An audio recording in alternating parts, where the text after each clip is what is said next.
The blood is the life, as it says in Scripture. This metaphor exists in many ways, symbolic and in reality. When taking Holy Communion in the Catholic Church, for example, one metaphorically drinks the blood of Christ and eats of his flesh to absorb his spirit. Other ancient cultures, some of which still exist, take this a bit more literally.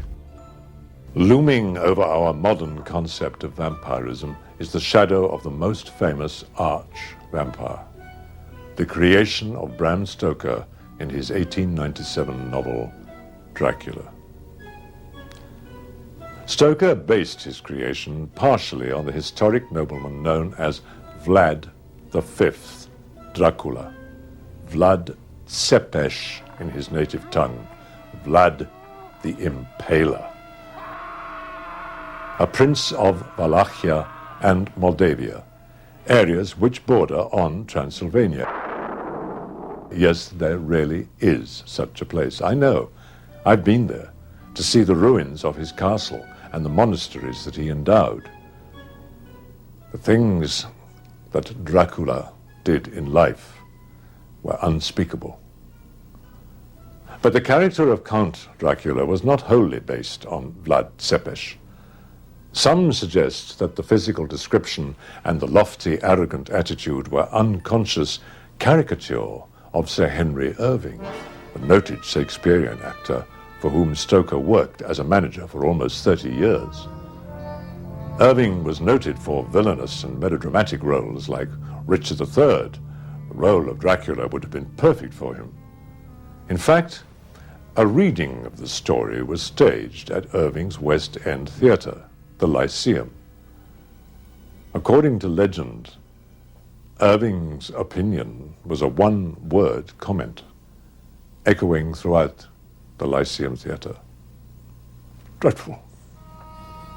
Having no interest in her husband's work during his lifetime, Mrs. Bram Stoker actively defended it after his death. It was now her only source of income. Nosferatu was an infringement of copyright. After years of wrangling, the Prana Film Company was ordered to destroy all copies of the motion picture. As you see, the order was never completely carried out.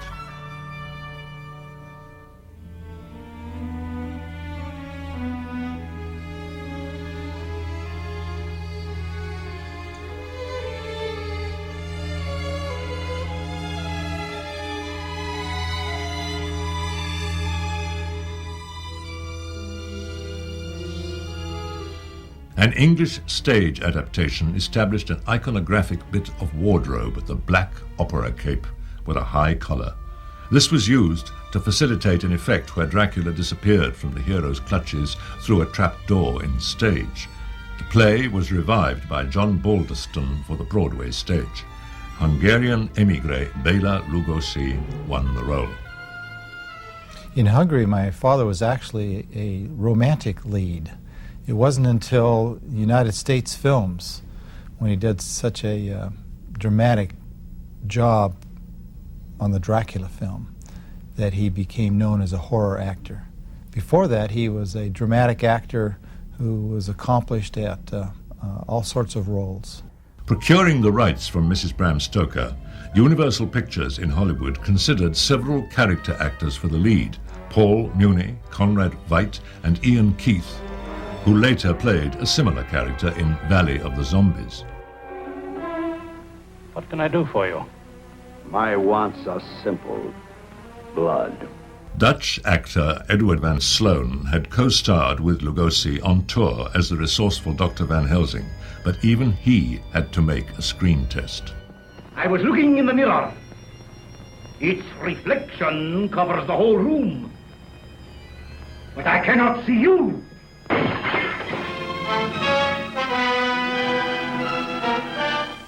A moment ago, I stumbled upon a most amazing phenomenon.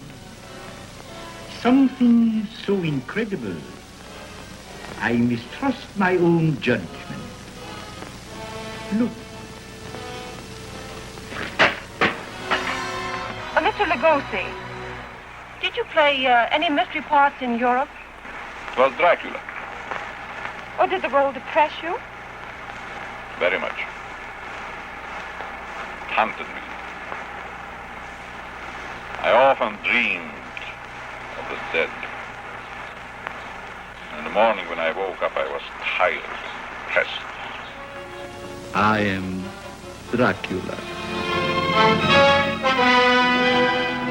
Since dubbing was technically unfeasible in the early days of talking pictures, many films were shot in alternate languages.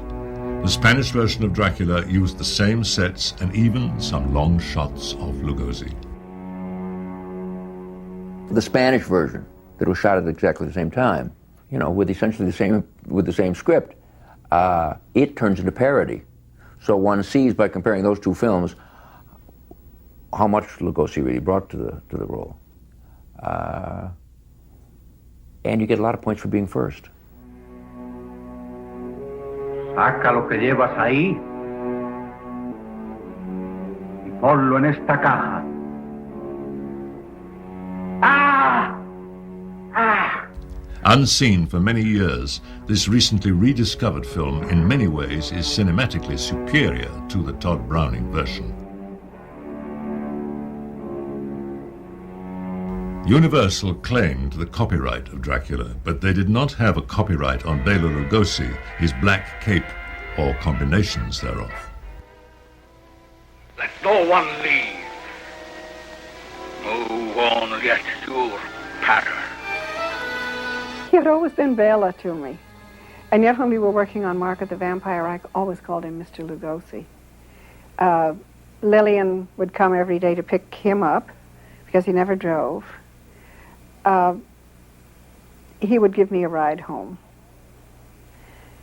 But always I sat in the back of the car and I was just sort of a youngster tagging along. It was completely different. He'd moved into another area, so had I.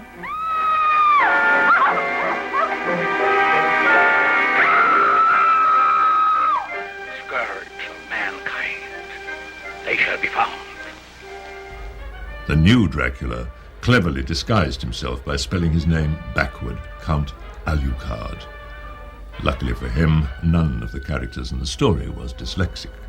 Son of Dracula is probably one of my favorites. Not just because Lon Chaney was in it, because he probably admittedly wasn't a great Dracula. He looked a little too well fed.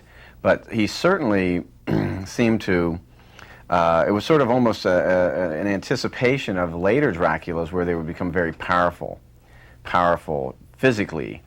The vampire can assume very many different forms at will. Sometimes it appears as a bat, and sometimes as a small cloud of swirling vapor. In this way, it can move unseen among its enemies. The scene where he throws the guy through the door, it was a beautifully shot thing because it's inside the room's completely black, and all of a sudden the guy coming through the door makes the doorway.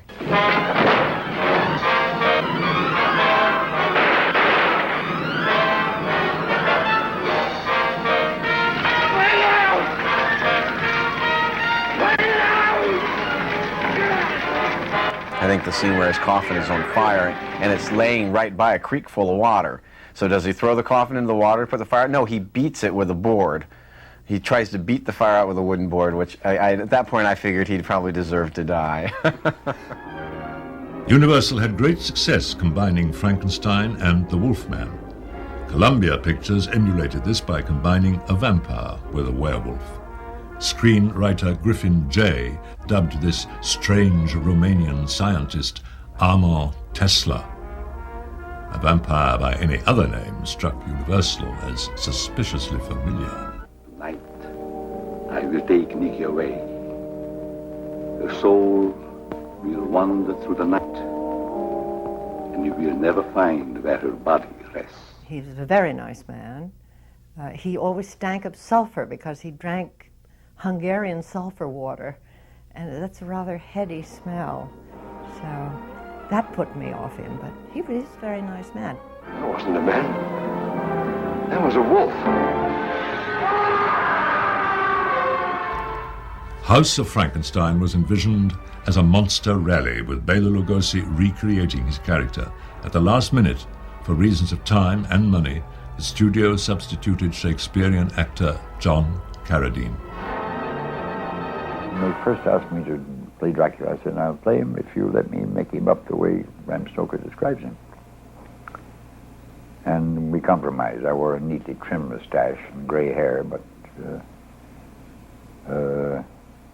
you have a still here when I did on the stage. He's quite an old man with a big, bushy, drooping mustache.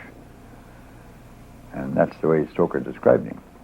I did the first ones I did were for Universal when I first started playing Dracula. I think they're after Dracula. Bela had been doing it, and then Bela was getting too old for it. And they handed it to me, and I did it 3 times for Universal. And I did it twice in Mexico City, and once in Manila. Carradine reprised the role the next year.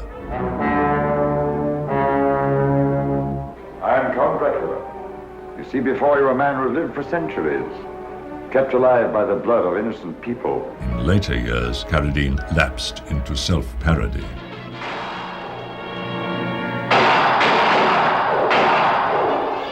Your bullets can't hurt me. Lugosi portrayed a character with many of the same sinister attributes of the Count in his only color feature, made in 1946, but unreleased for a year. My little guardian of the doorbell.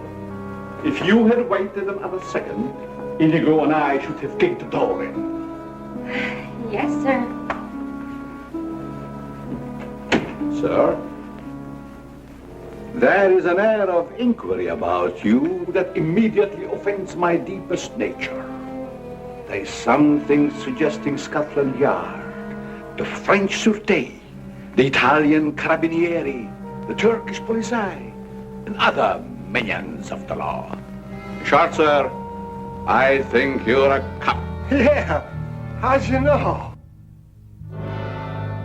I remember very well being on the set of Abbott and Costello Meet Frankenstein, with Bud Abbott and Lou Costello doing their cut-ups. Count Dracula sleeps in this coffin, but rises every night at sunset. Chick is right. This is awful silly stuff. Lon Chaney Jr. and I believe Glenn Strange played the monster at that time. Come on, take it all out. Now! Look out, Chick! Cover up! Samantha, cover up! Wait a minute! That was the first time that I can remember actually being on the set. And I have very vivid memories of the antics that were going on. That was a very depressing set, like most horror sets are. And the studio had hired a couple of comedians to do cut-ups between the takes, just to keep the spirits and atmosphere up. How careless. One should be careful. A person could get killed that way.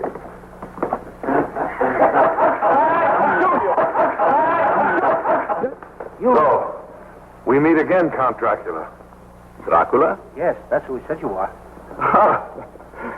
My costume, perhaps. Talbot thinks you're the real thing. Yes, right on a McDougal's House of Horrors. What an odd hallucination. But... all right. One last time, Lugosi donned his black cape for some test footage eventually edited into the dismal, low-budget film Plan 9 from Outer Space. He died in 1956. At his own request, he was buried in the black cape of Count Dracula. The undead are my allies. The night is my domain. And the dark, dank tomb my dwelling place. I feast on human blood. May be yours, so beware. A low-budget film brought the Count to America. Producers hired a Czechoslovakian émigré who, like Lugosi, had played both villains and romantic leads. Frankly, if they had told me which kind of a picture that was, I wouldn't have, because until then I played all kinds of good people and so, but they didn't have the script.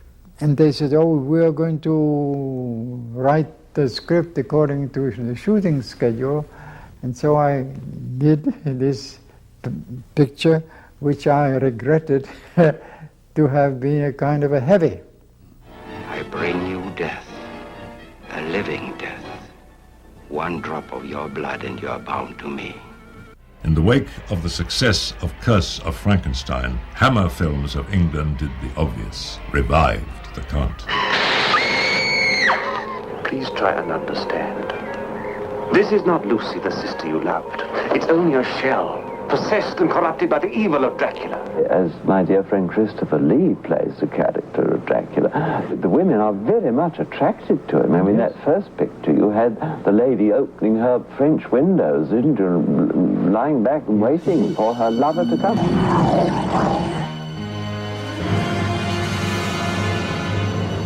I regarded this character as heroic, romantic, erotic, irresistible to women, unstoppable by men. I just wanted to humanize him a bit more. I thought the more human he became, the less magic or fantasy figure he became, the more threatening he was. We're all frightened. Everybody's frightened of little ghosts and things like that, but it's the real people that are the most threatening. I decided to play him as a malevolent hero. I decided to play him as a man of immense dignity, immense strength, immense power, immense brain. Because it's all there. He's a kind of a Superman, actually. If you read the book, it's all there.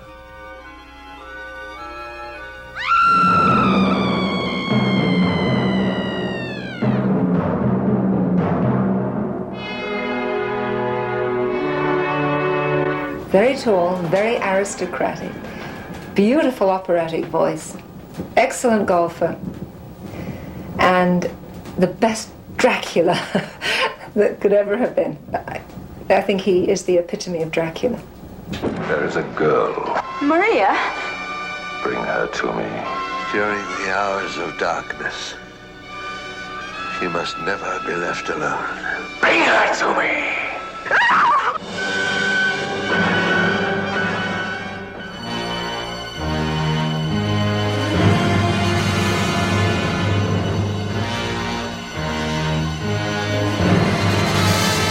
For somebody who loved making films, as I do, it was great.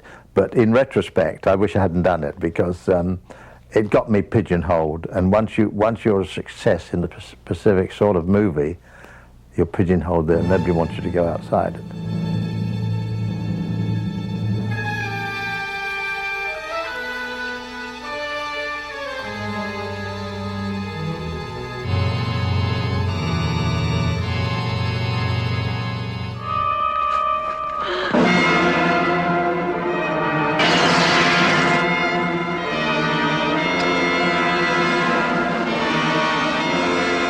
It wasn't a new ingredient. I mean, it's definitely been there. If you look at Nosferatu, and I mean, even in the strangest forms of these films, there's a strong sexual element.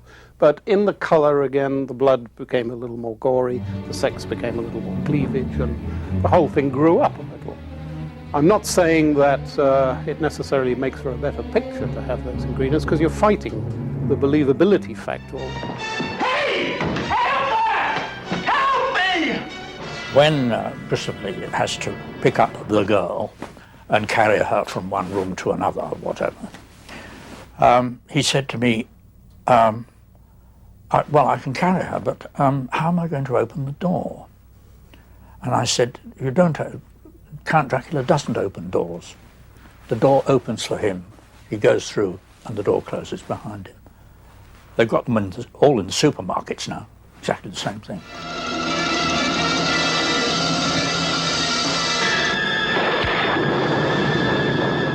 Seeing Chris Lee dressed as Dracula is quite awe-inspiring, because you don't have to act much, because he is very frightening when he has all his gear on.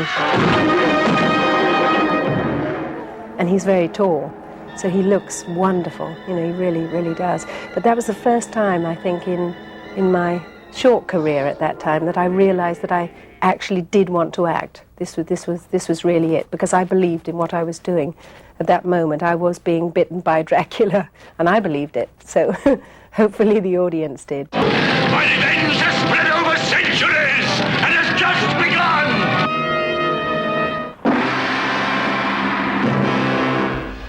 Peter Cushing brought fierce intelligence and athletic determination to the role of the vampire slayer. Never make our films with tongue-in-cheek.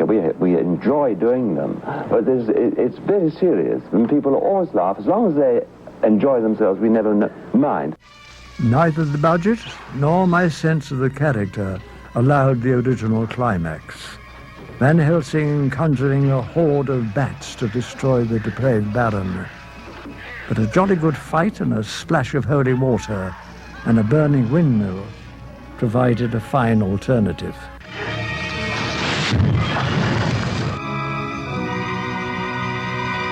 A Broadway revival of the stage version, played for camp comedy, brought Frank Langella some notoriety. Of course, a movie version was not far behind.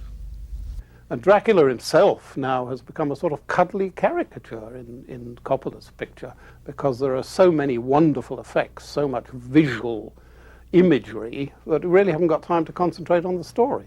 So I think he's had problems in that with the new techniques, and as techniques were available to us, there's a tremendous tendency to forget the story you're telling and get lost in the new techniques. I am Dracula. Doesn't Dracula ever end for you? I don't know whether I shall brag or complain about it, but Dracula is the only picture in existence in all the world, which since it is revived, since it is made in 1931, it is the only picture which is revived in every city in America every year. Well, you know, some people, Bello, would consider that a curse, and some would consider it a very good omen, because probably as a result of Dracula, I make a living. Dracula has never been out of print since it was first published in 1897. The character has appeared in more films than any other in the history of horror films. Even the Francis Ford Coppola version, with sumptuous costumes and brilliant imagery, will not be the last word. Whatever wooden stakes or silver crucifixes we thrust in his direction, he will return. The character and the story are immortal. Dracula's words to his pursuers in the Bram Stoker novel, "My revenge has just begun. I spread it over centuries and time is on my side."